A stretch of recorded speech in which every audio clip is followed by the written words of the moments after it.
Lots of parents know that screen time is bad for their child, but they just really need help to get the devices away from them without increasing and causing chaos at home. So, this video is going to hopefully help you, if you're a teacher, have some resources and things to keep in mind to share with parents, or if you're a parent who's struggling with screen time, too much screen time for your kid, hopefully these are some things to think about to help ease that transition.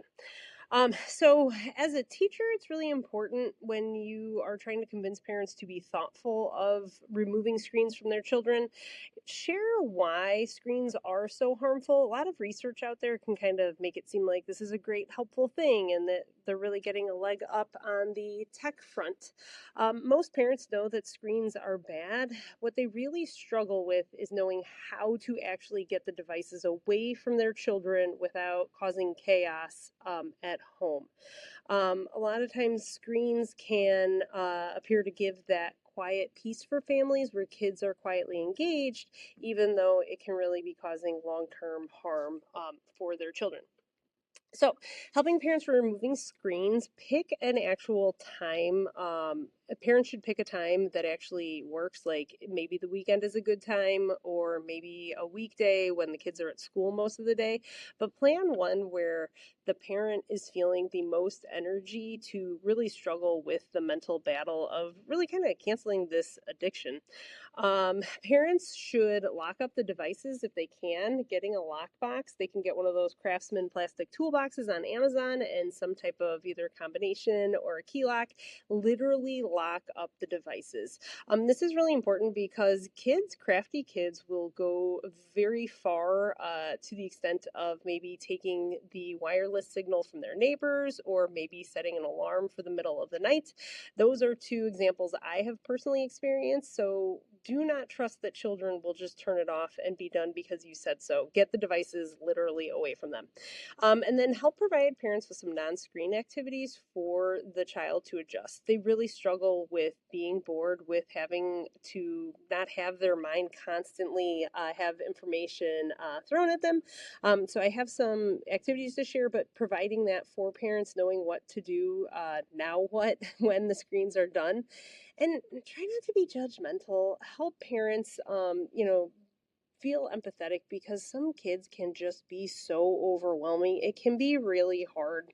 Again, a lot of parents know that their kids shouldn't be on a device all the time, but when they aren't, it can be very overwhelming because their child might be dysregulated or really might be struggling with things.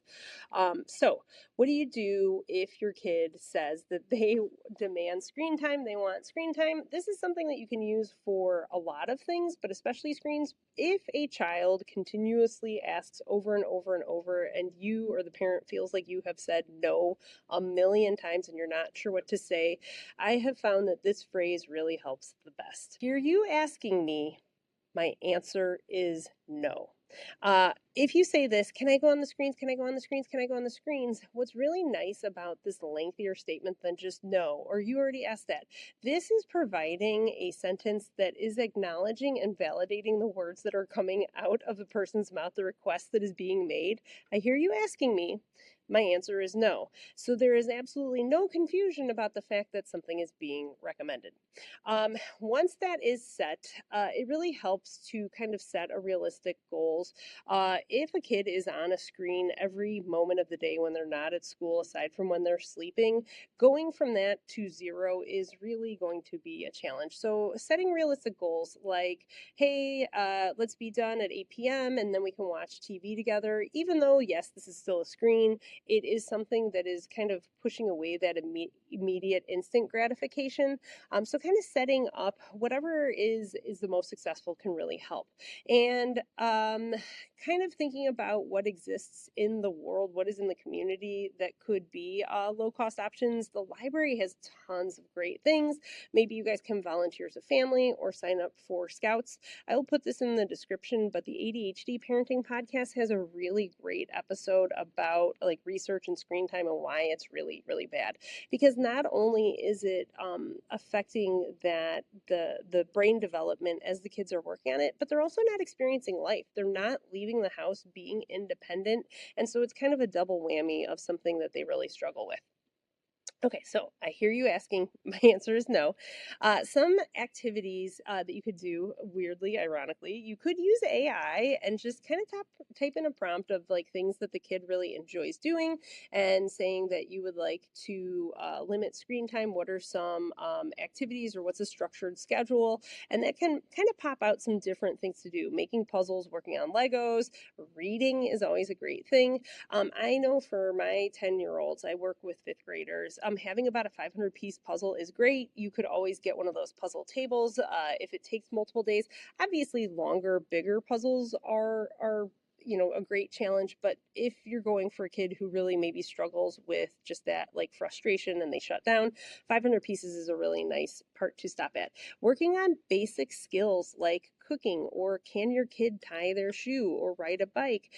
Those are a lot of different things. And even if someone in the family struggles with ADHD, getting that ADHD coach to get some support and ideas for limiting screen time is a great idea. But again, a book, always reading, looking at the library, those are some great options.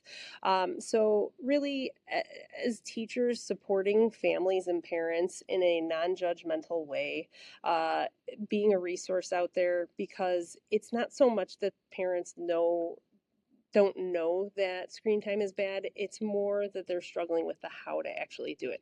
So good luck, and may the odds be ever in your favor for limiting screens.